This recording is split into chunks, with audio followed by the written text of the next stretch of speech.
What is going on, everybody? I want to talk to you today about the game I really want to see made. So, what that means is I'm going to kind of break down some of my problems with board games in the Star Wars world today and talk about kind of like an idea I had for a game. And I want to hear your thoughts on it, and hopefully maybe we'll see something like this in the future.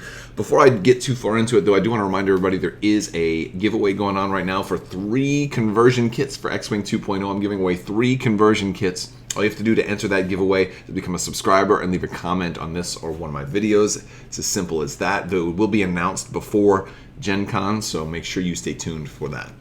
So, I was talking to some people today about Rebellion and what a great game this is. It's a long game, but it's only a 2-player game. And even though it advertises that it can be more than a 2-player game, it can be 4 players. It's not. You know, it's still Empire versus Rebellion, and you're just sitting there like kind of co-oping what our strategy is going to be. Any game can be multiplayer. That's just any 2-player game can have 4 players if you're just sitting there trying to, combine ideas and pick the best strategy. Chess can be a 32-player game if everybody gets their own piece. So Rebellion is a 2-player game. It's a 2-side game. And that's kind of my problem. Same thing goes for Legion. We just played a 3-player game of Legion, and it's not balanced for that. It was fun, and we actually found an objective that made it work. You can check out my latest Legion battle report. And it was fun, but again, this isn't a game that's designed for that. So we kind of have to make up our own house rules to try to make that work.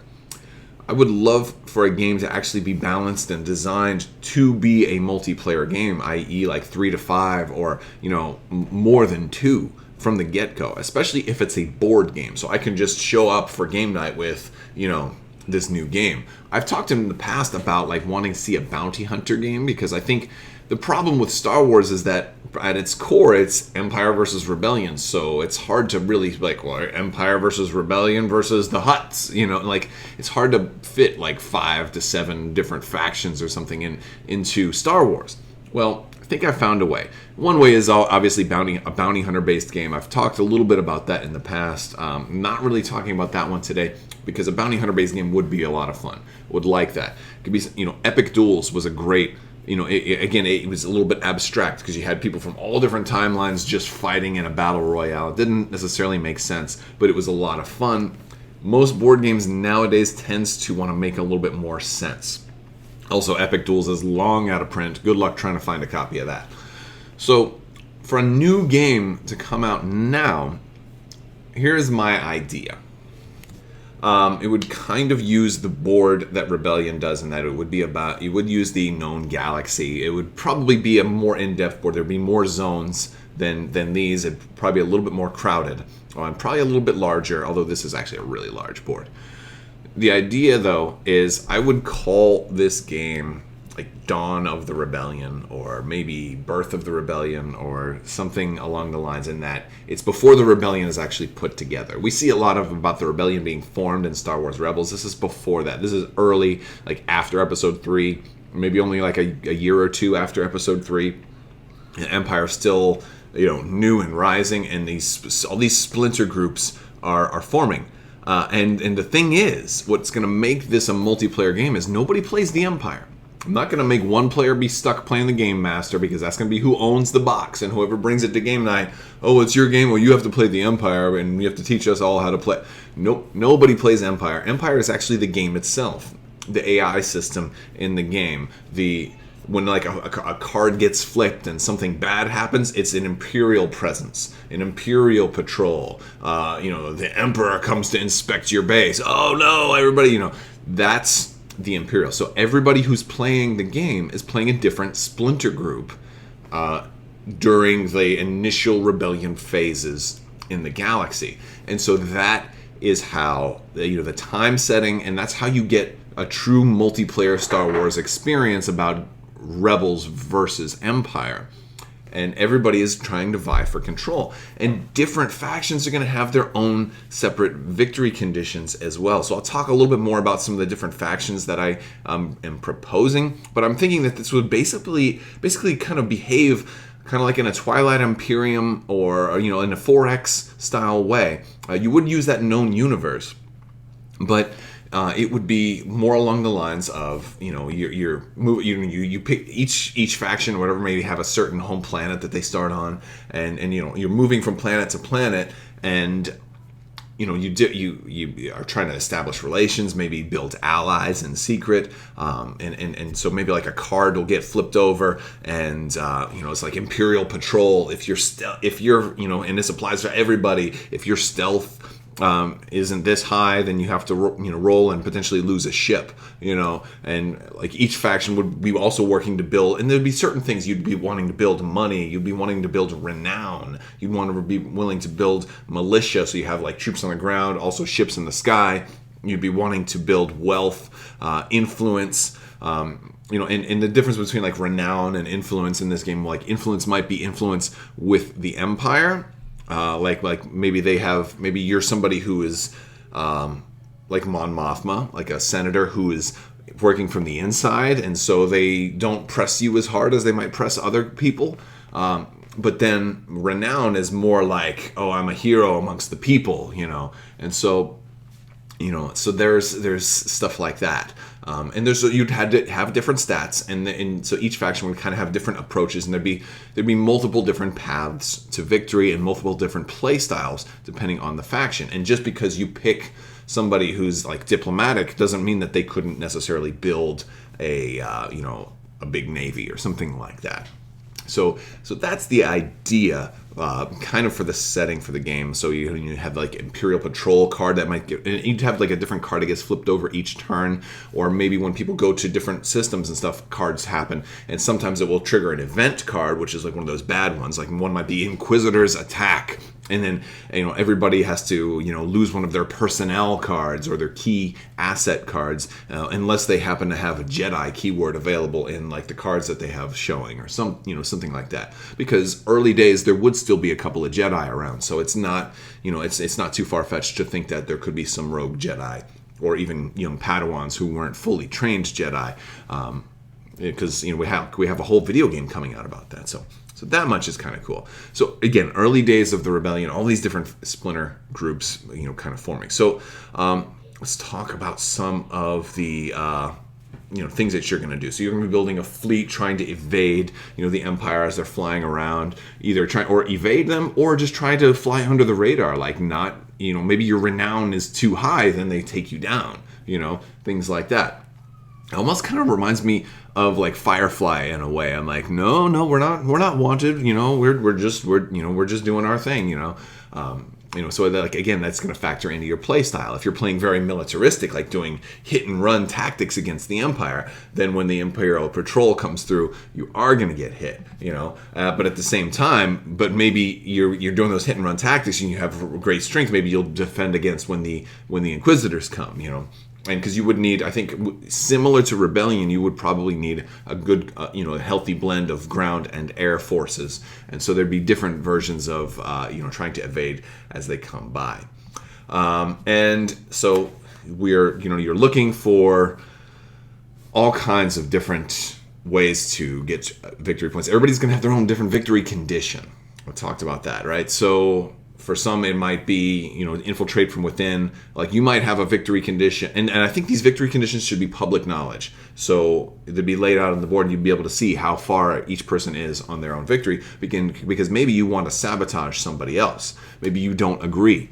Like if you're playing diplomatic, your victory condition might get the Empire to just slow their advance, right? And you're working the political scheme. Like, well, I know maybe your splinter faction. I'm going to like cite Mon Mothma again here, and I don't think this is exactly true for Mon Mothma, but maybe your idea is your faction's group is, well, we're not necessarily trying to fight the Empire. We're trying to do if you can't beat them, join them, kind of. Well, let's make sure that the Empire doesn't enslave this population. Let's get them to concede a little bit, right? And so maybe you get points for like for diplomacy, and you're winning that way. But maybe there's more of a militaristic group that doesn't like that. So as you're getting higher on your diplomacy track, approaching victory, you can play cards to sabotage other people's efforts. So let's talk about the different factions and how you make this a multiplayer game. Obviously, I talked about Mon Mothma. That could be one of the factions, right? And they're going to be more diplomatic. Now, I don't know if Mon Mothma would actually not oppose the Empire. I just used her as a possible example, because you could have other, senators and stuff that want to remain loyal to the Empire, but still fight them by trying to just steer them in a more positive direction as opposed to actually attacking. So Mon Mothma would probably be more diplomacy and stealth, like when the ships come by, hiding her activities from the Empire.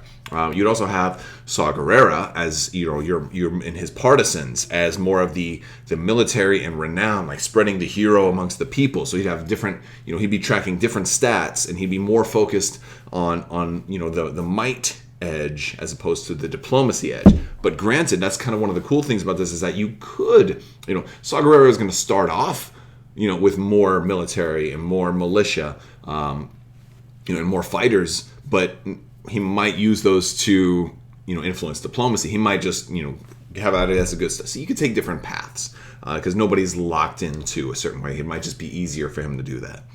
Mandalorians. We got Mandalorians out there. You can play as Mandalorians. Now, they're fighting for sovereignty. They're fighting for independence. So they would be more about honor, but also military. So like there'd be a Venn diagram, right? They would have some things in common with Saw Gerrera. And also you can make temporary alliances and work together with people and allow people through your territory without fighting them, because you could probably fight each other as well. And, so that you'd have table talk and you'd have alliances. And so if somebody else is also doing military, maybe you fight them because they're rivaling you, or there's a possibility that you could do shared strikes so you both gain military points on your own victory point tracker. Be very, very cool.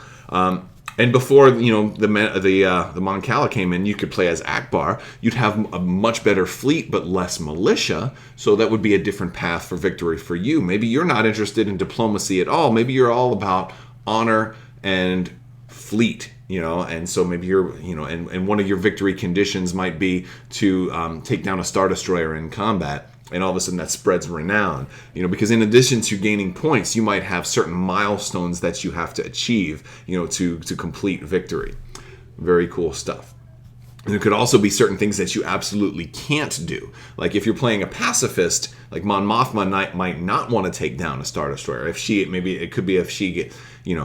gets taken prisoner, she loses. If she loses in battle, then she resets her tracker back 5 points or something like that. But Akbar, for example, might be all about the fleet combat. You don't necessarily have to play as specifically as people that joined the rebellion either. You could play as the Black Sun. You could play as the criminal underworld, which also have their own stake in all of this. Now, maybe Zizor and Black Sun are more about accumulating wealth and diplomacy. So they want to make sure that they're, being friendly enough to the Empire while as, also maximizing their profits. So they're not necessarily concerned with military as much or stealth. They're definitely, they might have a little bit of stealth, and they definitely don't need as much renown. So there's, again, and these stats would be in the game. There'd be different, maybe cardboard chits for them or something like that. So that much would be kind of cool. And of course, they would still have their own ships as well. You'd have those little Star Vipers and stuff. So Black Sun would be an option. You could play as Maul, and you could be playing Crimson Dawn. So again, maybe that would be in a different take on the criminal empire. They're more about might, but also stealth, flying below the radar in secret. He doesn't want to get exposed. He doesn't want everybody to know his business. Well, as a different, as Black Sun is a lot more public, Crimson Dawn may be a lot more private, flying under the radar, staying away from the empire, trying to avoid detection, just trying to build up wealth until they hit a certain goal. You could also play as Jabba the Hutt or the Hutt Cartel, which are more about spreading intimidation and wealth. So, it's more about, yes, we're here, but you can't touch us, because we have so much renown and so much money. They don't necessarily have to have all the best ships. They're not necessarily about the power. They're more about the, we're made Hutts over here. You can't touch us, Empire, And so again, there could be all types of different thematic strategies for different factions. plenty more that could be added as expansions as well. Heck, you could do Splinter, like an Imperial group that actually splits off from the Empire and goes rogue. That could be a cool expansion. In this way you would have access to TIE fighters and things as well. All kinds of stuff. And then you could either take other, Rebel commanders. You could take Riken, Dodonna, Maydeen, all these people before they came into the fold. If you wanted to go even more special, you could pull in some folks like Garm Bel Iblis. That would be awesome as well. So there's a lot of different, factions, and so you can have a lot of people all playing together, and that's why you might want a really big board. So I think that would be pretty cool. Now, I would think that each faction would have their own separate deck of cards, and while each deck of cards would have certain things, like it would have more strengths in certain areas, everybody would have certain things that are staples. Like everybody would have something that lets them build ships, even if they're not a ship. Like even the Hutts would have a card that lets them build ships. Everybody would have a card that lets them build ground forces. Everybody would have a card that lets them establish allies. Obviously, Mon Mothma is going to have like better cards for that, but everybody still has diplomatic capability. Everybody has stuff that lets them evade the Empire. Everybody has stuff that lets them fight the Empire. Everybody has stuff that lets them gain wealth, and everybody has stuff that lets them like PvP, or basically screw your neighbor or stop your opponent's efforts. So and there wouldn't be a whole lot of that.